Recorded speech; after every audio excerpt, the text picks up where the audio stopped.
Hello, friends. Welcome to episode 1162 of the Juicebox Podcast.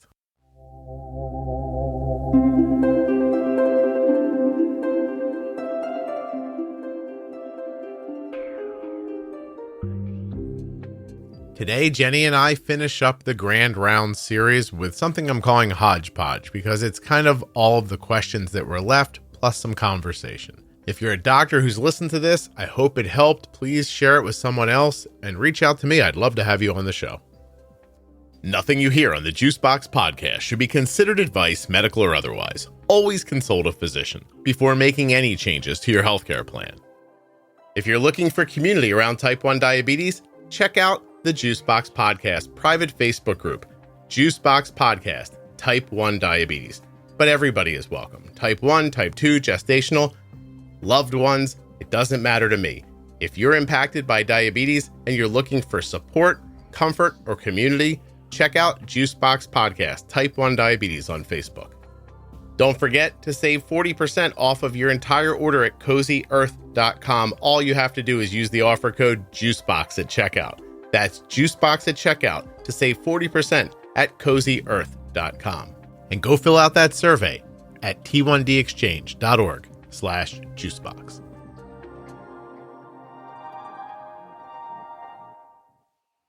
This episode of the Juicebox Podcast is sponsored by the insulin pump that my daughter wears, Omnipod. Learn more and get started today with the Omnipod DASH or the Omnipod 5 at my link, omnipod.com/juicebox. This episode of the Juicebox Podcast is sponsored by the Eversense CGM. An implantable 6-month sensor is what you get with Eversense, but you get so much more. Exceptional and consistent accuracy over 6 months, and distinct on-body vibe alerts when you're high or low. On-body vibe alerts? You don't even know what that means, do you? EversenseCGM.com/juicebox. Go find out. Jenny, this may be our last Grand Rounds episode for a bit, you and I. Ooh, I thought we were done. So it's kind of, great. A buttoning up, we're going to call it. So hospital diagnosis, insulin, safety, food, CGM, BGMs, pumps, humanity, communication, management, pregnancy, school nurses. And what I have left is just marked on my list as this part will be long. I think it means more conversational. Okay. And then I'm actually going to do like a wrap up episode that I won't bother you for, where I'll just kind of like go over the high marks because there won't be any conversation back and forth. And you're never bothering me, remember? I know. But we have other things to do. Never a bother. My to-do list for Jenny's got other stuff on it. We got to keep moving. Okay. So I have this note here from someone that just says, I wish that they took more of a whole health approach with me instead of just viewing my diabetes as separate. I wish they understood that everything seems to affect my blood sugar, and that diabetes is more than just my blood sugar being affected. I wish they understood that sometimes you can do everything right, but diabetes is still, everything doesn't turn out the way you want. Also, I have other health issues, other autoimmune issues, and that also affects my diabetes care. I wish they understood that because it's tiring.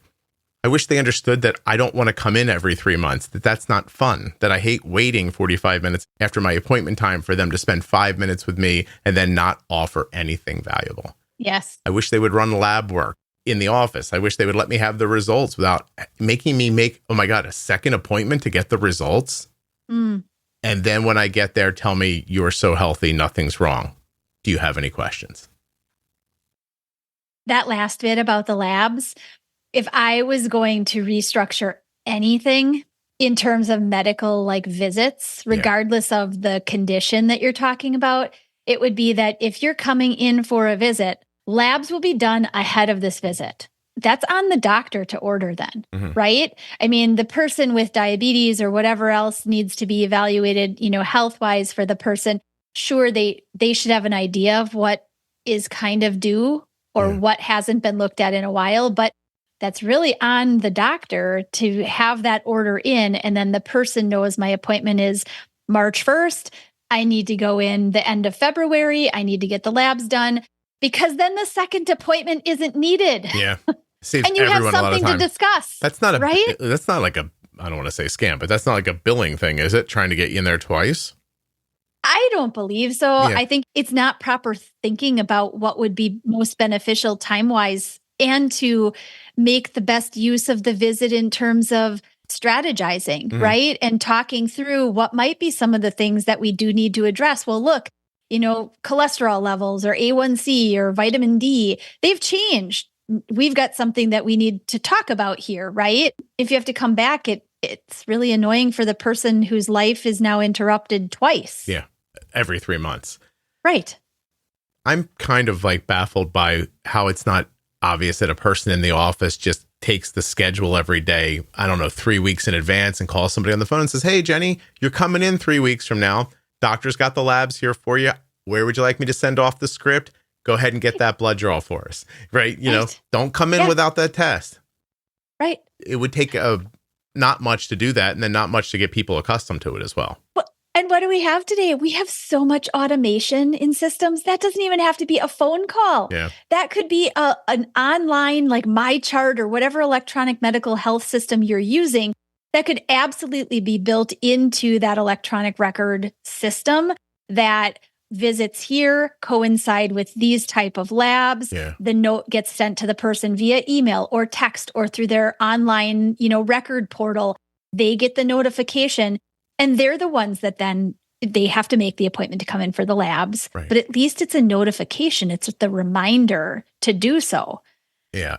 Around here, labs are easy. You basically just walk into like a Quest or LabCorp or something like that. You hold your script in the hand and that's that. Or my doctor sometimes just sends it electronically and you show up and you say, hey, this is my name. There should be orders in here for me.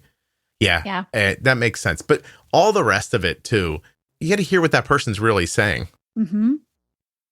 Understanding that other autoimmune impacts management, that blood sugar is not the whole thing. Like those little, that seem like little things. If you really listen to the way this person lays this out, this is the entirety of their struggle right here.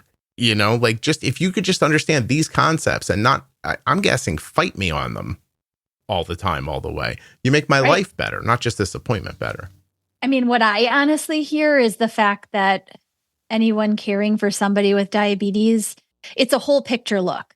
But what it makes me really consider is that they need to listen to the variables episode. Really, Yeah. Listen to all the things that in a day could have impact, including many other health conditions, whether it's thyroid or it could be any other autoimmune conditions that may have an impact on energy levels or sleep or other medications that you're taking that may impact the way that your insulin or other medications for diabetes. Then there are many, many layers, right, to evaluate. And it isn't just blood sugar. Right. Well, here's some more stuff. Today's podcast is sponsored by the Eversense CGM. Boasting a 6-month sensor, the Eversense CGM offers you these key advantages: distinct on-body vibe alerts when high or low, a consistent and exceptional accuracy over a 6-month period, and you only need 2 sensors per year. No longer will you have to carry your CGM supplies with you. You won't have to be concerned about your adhesive not lasting, accidentally knocking off a sensor, or wasting a sensor when you have to replace your transmitter. That's right, there's no more weekly or bi-weekly hassles of sensor changes, not with the Eversense CGM. It's implantable, and it's accurate. EversenseCGM.com/juicebox. The Eversense CGM is the first and only long-term CGM. Eversense sits comfortably right under the skin in your upper arm, and it lasts way longer than any other CGM sensor. Never again will you have to worry about your sensor falling off before the end of its life. So if you want an incredibly accurate CGM that can't get knocked off and won't fall off, you're looking for the Eversense CGM. EversenseCGM.com/juicebox. Today's episode of the Juicebox Podcast is sponsored by Omnipod. And before I tell you about Omnipod, the device, I'd like to tell you about Omnipod, the company. I approached Omnipod in 2015 and asked them to buy an ad on a podcast that I hadn't even begun to make yet.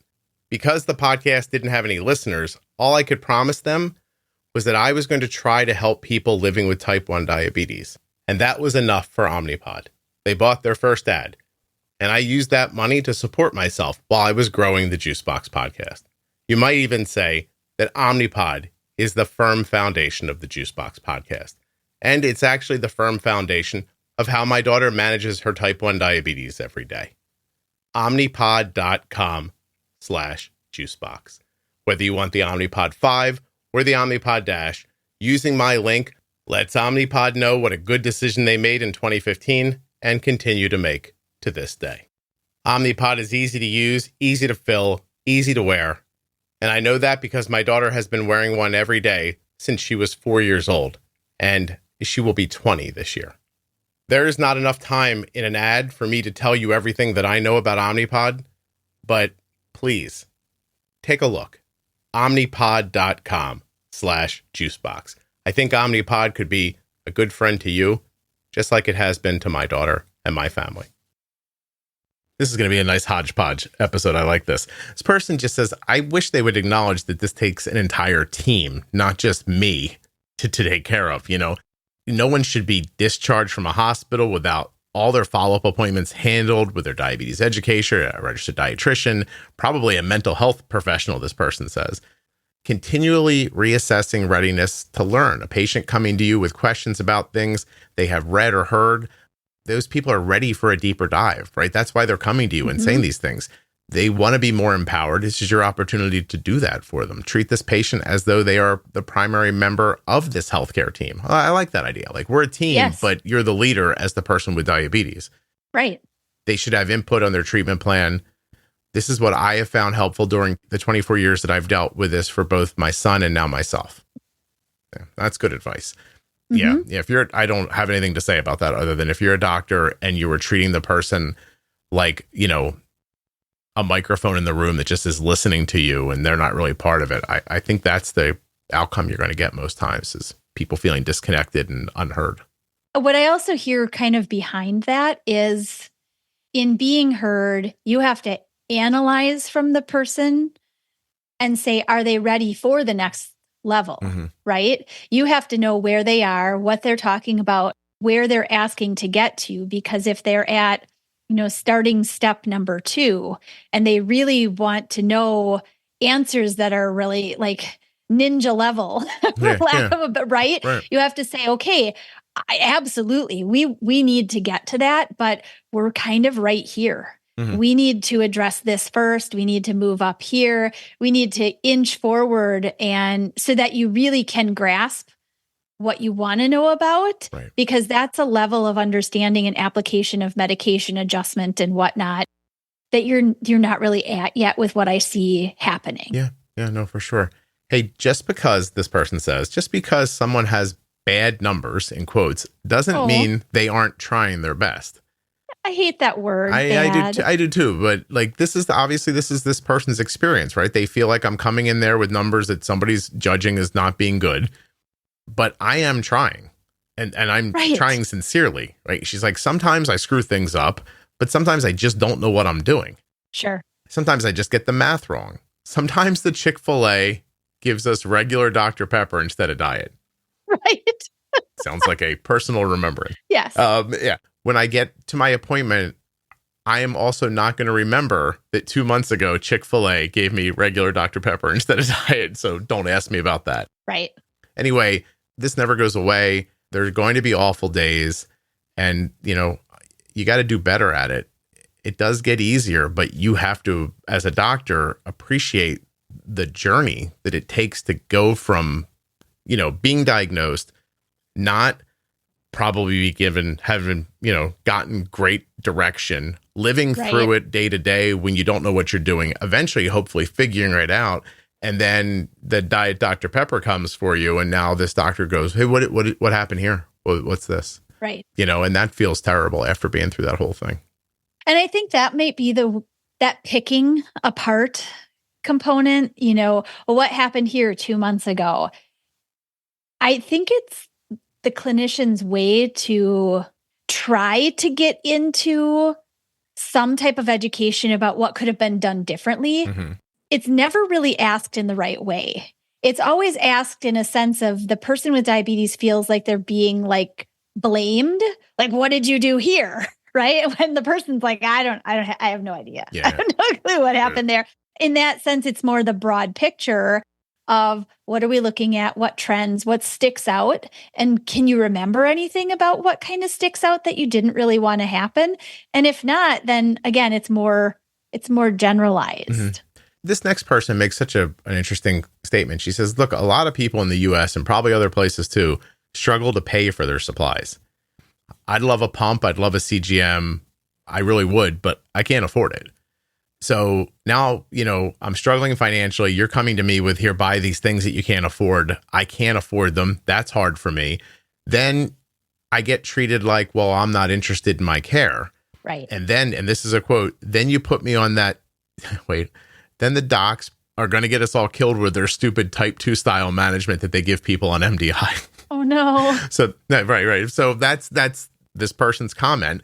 So obviously what happened was somebody said, hey, get this. And she said, I can't afford that. And they were like, oh, you're not serious about this then. Just, here, some Levemir and, be on your way. And I will also say that team, that clinical team, doesn't know a lot about the products and what is available for people who have less or don't have good insurance coverage or can't afford, because a lot of the different companies have programs to assist. Yeah. So, and the doctors should know that. That's the problem with everybody being so siloed all the time, though. Yeah. Like, the doctor's like, hey, get a pump. And you go, I can't afford it. And they're, okay. And they just move to the next. They don't say, oh, did you know that, this company has an access program? Or, they have everyone I've ever been involved with or heard about has access programs. 100%. Everybody. And I will guarantee that if they are being visited by a rep from any of the companies, they have been told about the access programs. Yeah.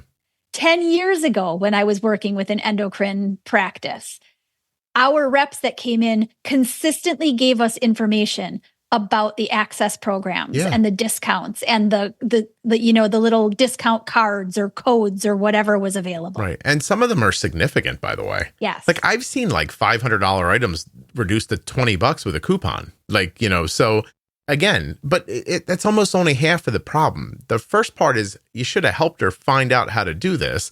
And correct. When you couldn't figure it out or didn't want to figure it out, why do you relegate her to like second class status as far as her management goes?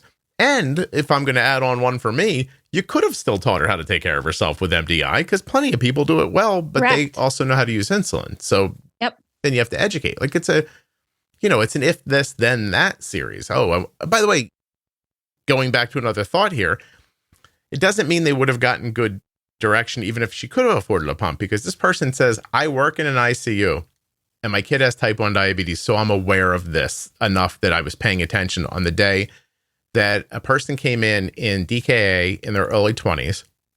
The endo had put them on an Omnipod 5, so an algorithm-based pump. Okay. But they were using Libre because Dexcom wasn't covered. So they couldn't do the algorithm. But the person signed up for the whole thing because they wanted the automation. My God. Did they think that they were getting automated delivery because they had a system and a CGM and they didn't? Jenny, nobody told them? Yeah, you got it. There you go. Oh my God. Kids running around in automated. The kid's running around in automated and the pump's not talking and to is a not CGM, giving any? which is how he ended up in DK. So anyway, scrolling on. I wish they would have told me. I wish they would have known that I would have been willing to go much farther. This is a motivated person. I'm an adult who doesn't mind injections. I would have diluted insulin if I needed to. I would have used vials and syringes. I would have been willing to finger poke 20 times a day. I just didn't know about any of that until I found this podcast. Mm-hmm. I thought that half unit pens with 4 needles and 6 test strips was all I needed to stay healthy. Wow. How about that? Yeah, that's actually what I was going to say. I mean, even for somebody who, let's say they really can't afford a CGM, even with all of the stuff, test strips can be written as a script for plenty a day. Mm-hmm.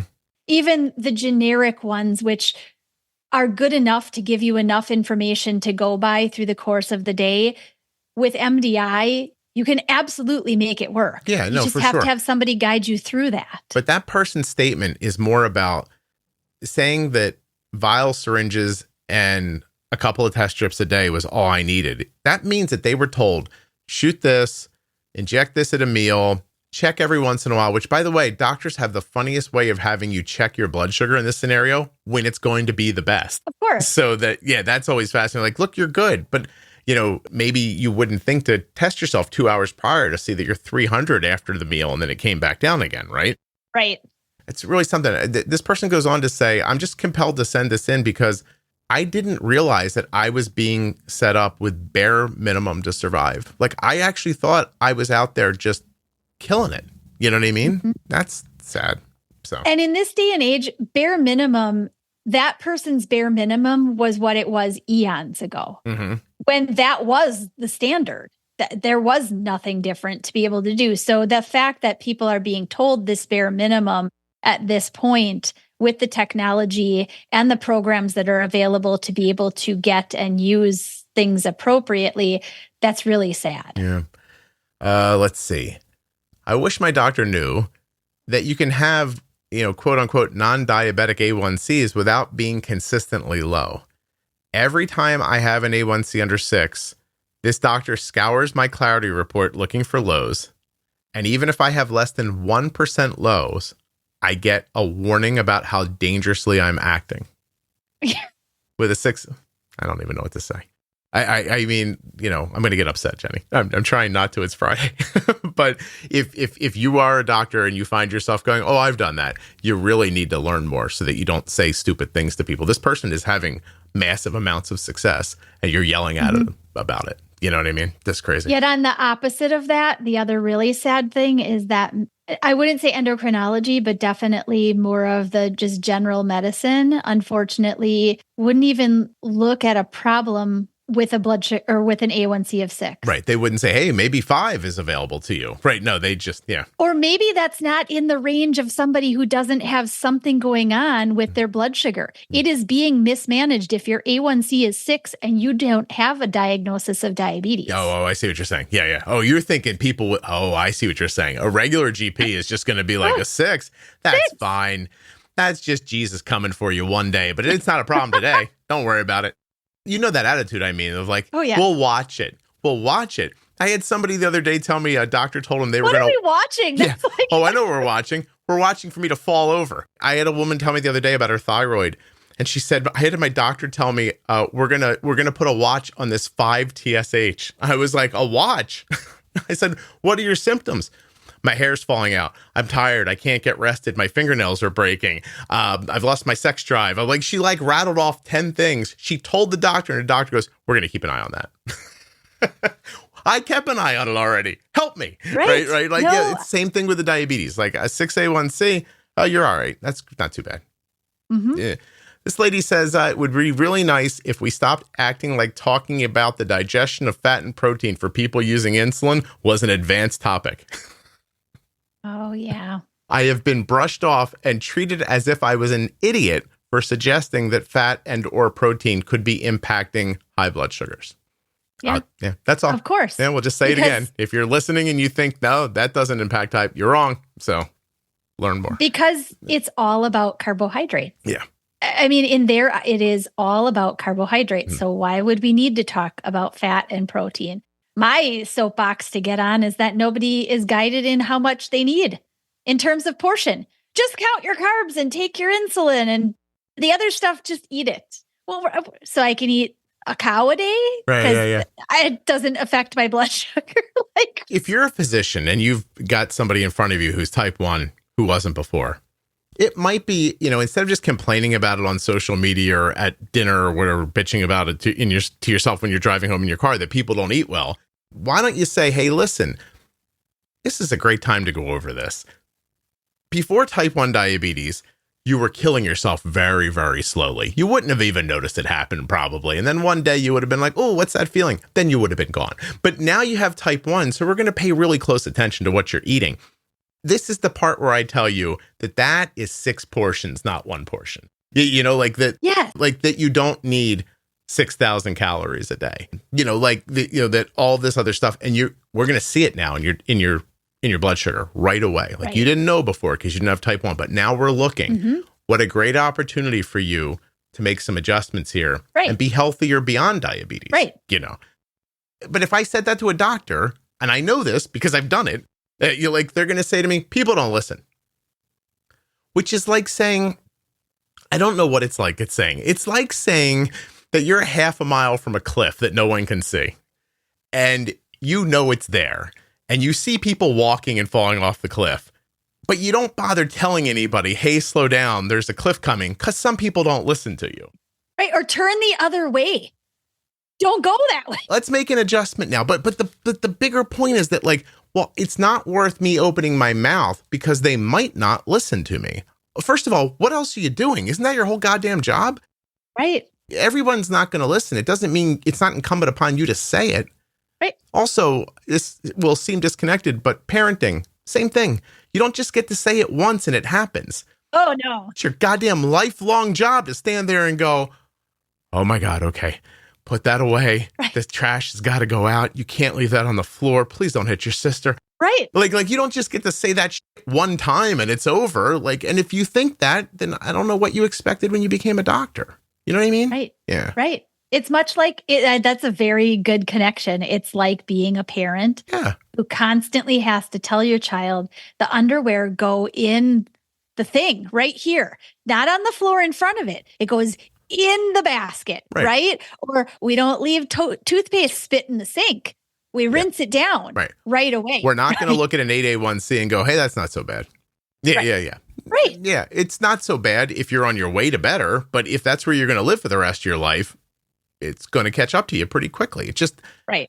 There's a lot of repeat. And nobody talks about it that way. And I'll go out on a limb here and I'll even say, I understand that socially for the last couple of years, maybe we've drifted away from being honest with people all the time. Is that a fair way to say that? We've been protecting people's feelings a little bit. Jenny is making a face because I know there's a private conversation we had recently that we can't talk about on here, but no, it's still your job.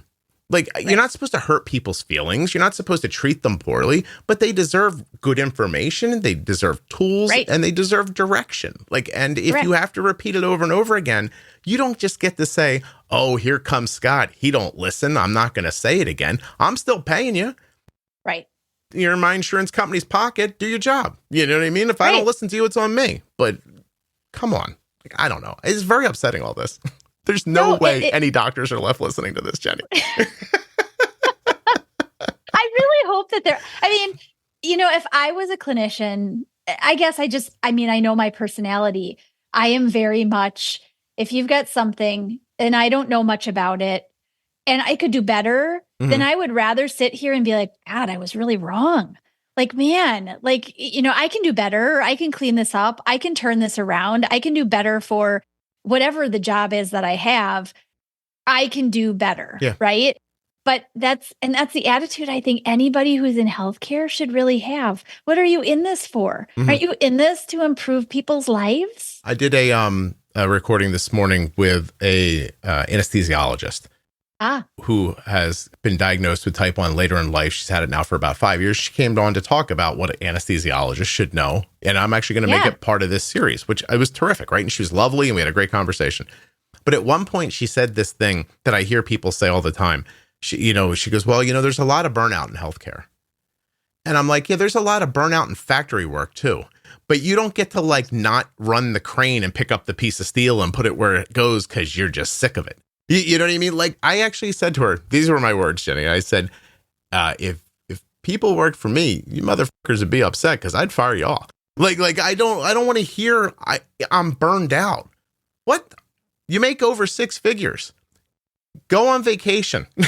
I don't know. Take a walk. Smoke weed. Leave me out of it. Do your job. You know what I mean? Or make changes in your organization. If you're burned out, that means that something in the organizational structure of your day-to-day schedule is repeating or how you're beating you up. Yeah. Correct. Yeah. It's beating you up so much that you're feeling burned out. And absolutely, that needs to be taken care of. But it doesn't mean that the people then that you're taking care of in your practice. Yeah. Do you know that during that recording, I turned to a browser window. I opened up ChatGTP. Don't laugh for a minute, okay? And I said, please tell me what an anesthesiologist should know about how insulin pumps work and how they should manage them during surgery. And it spit out something that I read back to her, and she goes, that's all accurate. So my point to her was, if people keep making the same mistakes over and over again, we just need one person to write down the rules. Maybe start an email chain, right? Like every day you guys get an email to remind you about people with type 1 diabetes and pumps, and this is it. Or people who come in with, I don't know, like, hypertension. Like, here's the thing to remember. And she said, some people don't read their emails. I'm like, well, at what point is there going to be, like, when are we going to hold people to account to do their job? You know what I mean? And I get there's human failings, which I don't even mean in a pejorative way. Like, I understand there are limitations of people, but as an organization, I get if Jenny's tired on a Thursday or if I'm in a bad mood last week or something like that, but does the whole organization take a dive? Like how does that happen? And it just seems like, I mean, I hate to say this, it just seems like laziness to me. I mean, am I being harsh? Like, I think what I said to her was, she's like, well, people have to come in and advocate for themselves, which I don't know how doctors don't hear. That should be insulting to them. Like, that I'm so bad at my job, someone has to come in and remind me of what it is when I get there. That I'm supposed to be doing. Yeah, but I said, like, I don't go get 4 new tires and remind the guy when I drop off my keys to put the lug nuts back on. I just assume that's going to happen. Like, do you know what I mean? Like, do I have to assume a doctor's not going to follow through or do the thing? Like, come on. That doesn't make any sense to me at all. So, yeah. I mean, and I think in general ordering and those kinds of things, I think a lot of it is so already organized within a lot of the electronic medical kind of charting and whatnot, that things get checked off pretty easily and may not be something that gets revisited then, right? Yeah. Actually, thinking about that electronic aspect of it, and this was something I brought up too. I didn't quite say it this way then, but I'm thinking to say it now. If you're a doctor and you have some dreams of your kid being a doctor, the way you're doing your job right now, you're making the profession, it's not going to work the same way. They are going to put a chatbot in charge of the medicine, and you're going to be a technician making the same dollar everybody else is making. So if you like your $300,000 a year and you want your kid to have it too, maybe do a job that makes us all think this is a profession that should keep going in this direction. Because right now it feels like you're being overpaid to give me an 8A1C and have me out of here in my mid-50s. Like, that's how it feels if I have diabetes, right? Well, and with the way that things are going, with AI, quite honestly, there are going to be algorithms that now take some of that job out, right? At some point, there will be algorithms that evaluate glucose trends, that evaluate insulin pump data and give some feedback. And then at that point, like, you really do become kind of just a prescriber. Yeah, you're a technician then. Right. Yeah, you're not a doctor anymore. You're the person that understands all the words enough to, like, point me in towards the right room where I got to pee and stuff like that. And as somebody with diabetes myself, I would rather have a very personal conversation with a person and get their feedback. Sure, it would be lovely if a computer could just spit out, hey, I see these problems, fix this, change this, do this. That would be nice. But for some of those variables and things that you just can't teach personality to a computer. No, it's starting to seem like you can't teach personality to a lot of physicians either. So, but sorry. I know being smart is tough. Probably all a little awkward and everything, but listen, I'm pretty smart and I've got a personality. Like, just try harder. I'm not saying I think computers should just become doctors. I'm saying that I think we're going to get forced in that direction, because physicians aren't giving enough pushback otherwise. They're not like, they feel like union people who are like, yeah, it's fine, we don't want to be in a union anymore. Like, you want to hold on to your union, or do you want it to go a different way? And I think you're right, though. I think that moving it to a computer knowing the actual answer, but you still need it to come through a person. See, Jenny, that's another example of maybe that doesn't need to be a doctor. Maybe it needs to be an actual person who is good at connecting with human beings and understands the medicine just enough to be a bridge for that. There's a guy on here one time, his name's Sam Fold. And Sam is the general manager of the Philadelphia Phillies. Wow. But he also played baseball for like 9 years professionally. But he also went to pretty much on almost an Ivy League school for economics. So he was a very interesting and different blend of intelligent and baseball player. And the reason he's the general manager of the Phillies now is because the first job they gave him was to be a bridge between the analytics and the guy holding the bat. Sure. And now I'm not wondering if this isn't the same way this is going to go one day. Like we need, you know what I mean? We need a person down the middle who understands both sides. They don't need to be a 9-year trained physician to agree that ChatGPT got this one right or whatever that's going to happen in the future. And as crazy as that sounds to people, and Jenny knows that I'm doing this, but it's a very slow process and it's in the background. But the last thing I want to do with this podcast is leave behind a chatbot that has taught itself off of the entirety of the thousands of hours of the podcast. And I'm already having these amazing experiences where I'm just teaching it like the pro tip series. And by teaching, I mean, you're just feeding it into it. You're hard pressed to ask it a diabetes question it doesn't have a good answer to, just from listening to all of our conversations, you, me, and all the other people who come on here. It's really, really fascinating. Like, so I think I can leave something like that behind. Now, if I can do that, I'm assuming a hospital can figure it out. Of course. Too. Yeah. So this is my last thought. I'm going to put it in this episode, and let's talk it through for a couple of minutes, and then we'll be on our merry way. And thank everybody for listening to the Grand Rounds episodes, etc. While you and I were recording this, I jotted down in my notes, follow one patient a month to learn. Oh. And we didn't really go over it, but I found myself thinking that every doctor should just find one patient that has a glucose monitor and is interested in helping and say to them, hey, could I follow your CGM for a month? Could we text once in a while? I might text you and say, hey, tell me what just happened now when your blood sugar did this. Or did you just eat? It feels like you just ate. Or, I saw you ate, but you didn't get high. What happened here? Just a month. I swear to God, 1 month. I know nobody's going to do this. Somebody's going to tell me it's a HIPAA violation or some crap. I don't care. I'm telling you, if you followed one person a month and you did it for a year, you would learn a lot. You could be on this podcast next year, putting me to shame talking about diabetes. So, and anybody, you would learn so much in just that one idea. And it's so doable. It's free. And it would take a limited amount of effort on the doctor's part and on a patient's part. And you all know one patient who's cool that you could approach about this. You know what I mean? And it also teaches you an awful lot about the actual product, right? Yeah, you might learn how it works.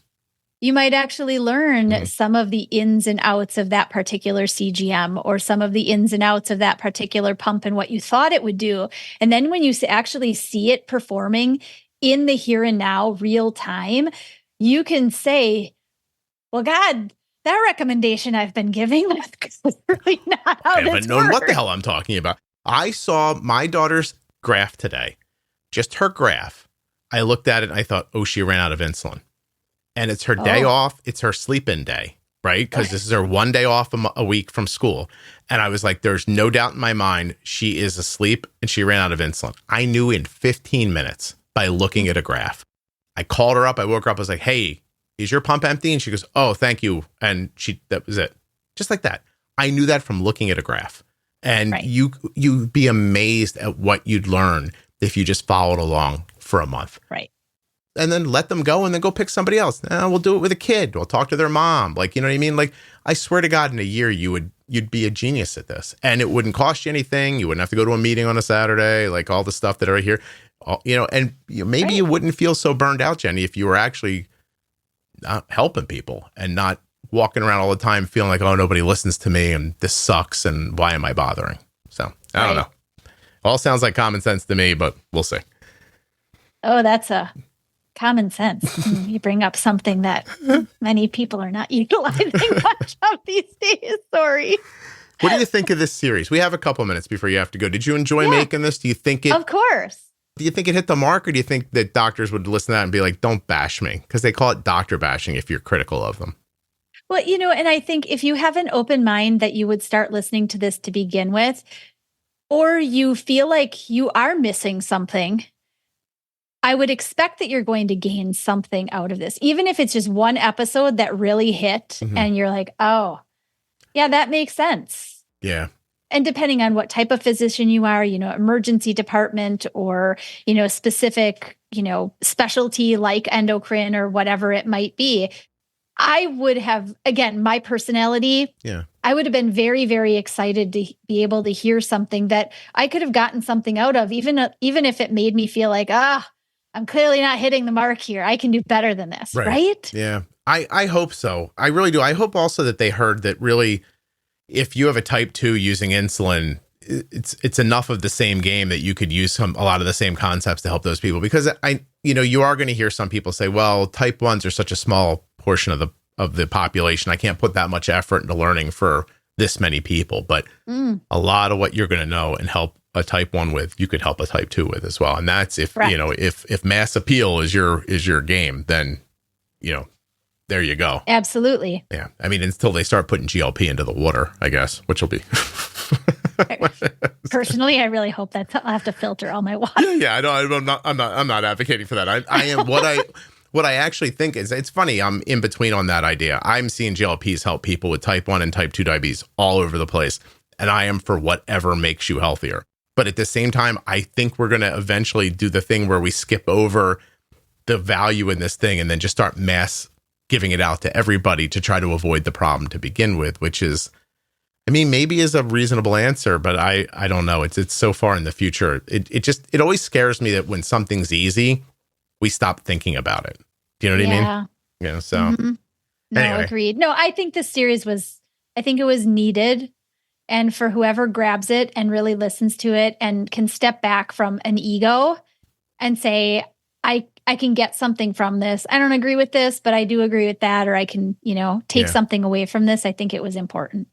I do too. My bigger hope and my more reasonable expectation is that we're hitting people who are younger and just in med school or thinking about going to med school. And maybe this is going to be a thing that helps the next generation of people, maybe more than this, but I hope not. I hope everybody got something from it. Anyway, I always enjoy working with you and doing these things. So I can't thank you enough for helping me. Oh, of course. I always enjoy it as well. Thank you.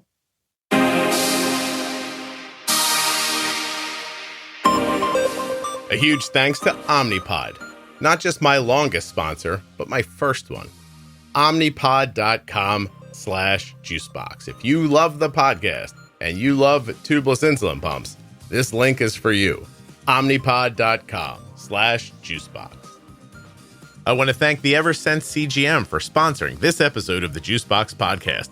Learn more about its implantable sensor, smart transmitter, and terrific mobile application at eversensecgm.com/juicebox. Get the only implantable sensor for long-term wear.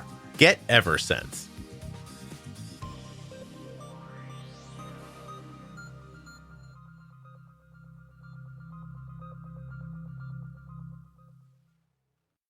If you're ready to level up your diabetes care, the Diabetes Pro Tip series from the Juicebox Podcast focuses on simple strategies for living well with type 1. The Pro Tip episodes contain easy-to-understand concepts that will increase your knowledge of how insulin works, and so much more. My daughter has had an A1C between 5.2 and 6.4 since 2014 with zero diet restrictions, and some of those years include her in college. This information works for children, adults, and for the newly diagnosed, and for those who have been struggling for years. Go to juiceboxpodcast.com and click on Diabetes Pro Tip in the menu, or head over to episode 1000 of the Juicebox Podcast to get started today with the episode Newly Diagnosed or Starting Over. And then continue right on to episode 1025. That's the entire Pro Tip series, episode 1000 to 1025. If you or a loved one was just diagnosed with type 1 diabetes and you're looking for some fresh perspective, the Bold Beginnings series from the Juicebox Podcast is a terrific place to start.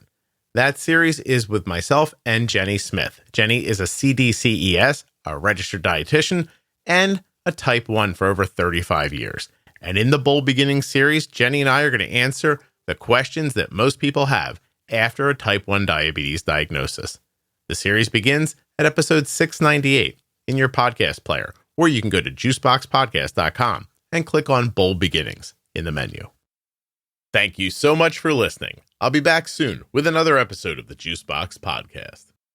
The episode you just heard was professionally edited by Wrong Way Recording. WrongWayRecording.com.